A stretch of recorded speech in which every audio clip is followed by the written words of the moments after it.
There's no denying one of the industries most at risk if Donald Trump were to ever go through with tariffs is the threat to Canada's automotive industry. It's our pleasure to get the latest from Flavio Volpe. Joins us on the line. He's president of the Automotive Parts Manufacturers Association, and he's also part of the Council on Canada-U.S. Relations that the Prime Minister has set up. Flavio, welcome back to the show.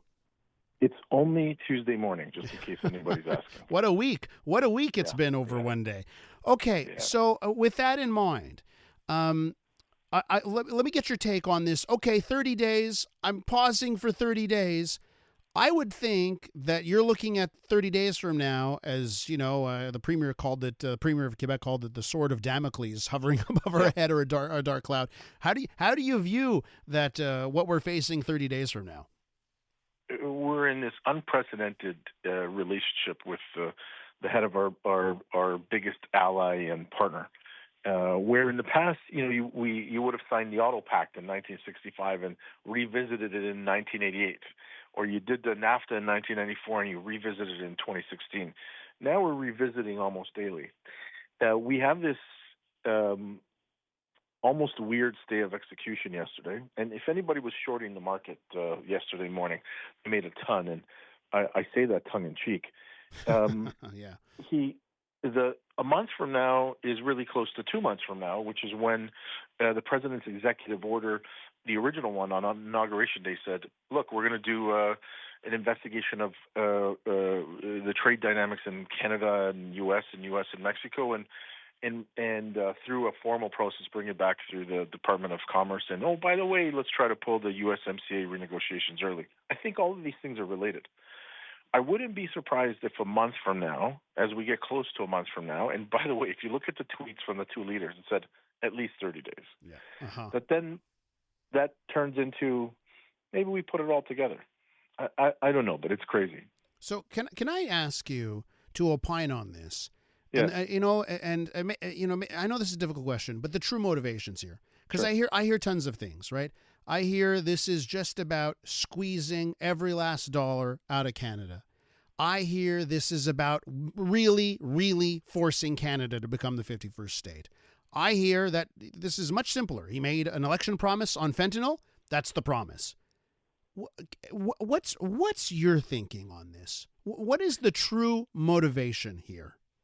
I think fentanyl is a ruse. I mean, not to dismiss it as an issue, because it is one, but more illicit drugs flow from the U.S. into Canada than the other way around. It certainly is an issue for Mexico, and I say it's a ruse because it allows them to declare an international economic emergency and use a piece of legislation that allows them to throw tariffs without consulting Congress. Mm-hmm. So talk about it, declare it, debate it after. Oh, sorry, we were wrong. By the time that they were wrong, they've done what they want to do. His objectives are not clear yet, and that's what makes negotiations tough. I think he does actually mean to dismiss us and to insult our sovereignty. It would probably be the most incredible, dreamy legacy that he could have to add to the American territory in his term.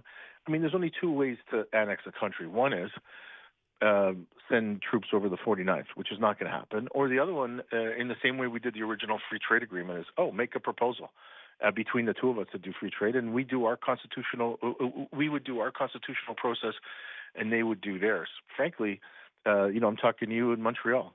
If we open a constitution in this country, we're not going to be talking about the U.S. We're going to be talking about other deeper issues. He is, I think, he is focused on delivering on this China-U.S. rivalry, and so he doesn't care about us. If he can use us as an example, and then go after China hard, then he will. All of that is shakes the U.S. economy, and we saw the markets do what they did there yesterday. But if it shakes the U.S. economy, it cracks ours. So we have to be careful. And I watched the Prime Minister yesterday. He doesn't get a lot of credit and in fair criticism. But yesterday, in essence, what we've been working on as a border package for the last 2 months is what the president cited as the reason to pull back from the edge. Mm-hmm. You know, I think the team around the PM and the team around the PM, whatever Pyrrhic victory it is, they got one yesterday. But we have to be unrelenting here. We have to now figure out. I think we all took the morning off here, but we're right back at it by lunchtime saying, okay, how do we prepare for what's to come maybe on March 4th?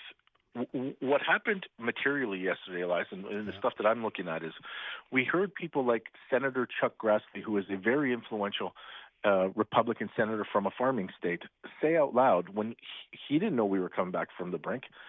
Listen, I support the president's trade agenda, but potash from Canada is going to cost my farmers too much. Yeah. And we heard the National Association of Manufacturers in Washington say, please don't do this. And there was a list of maybe I shouldn't call them allies because they don't care about us, but influential Americans with common cause that we now have to, we can now go to and say, okay, look, let me help your case.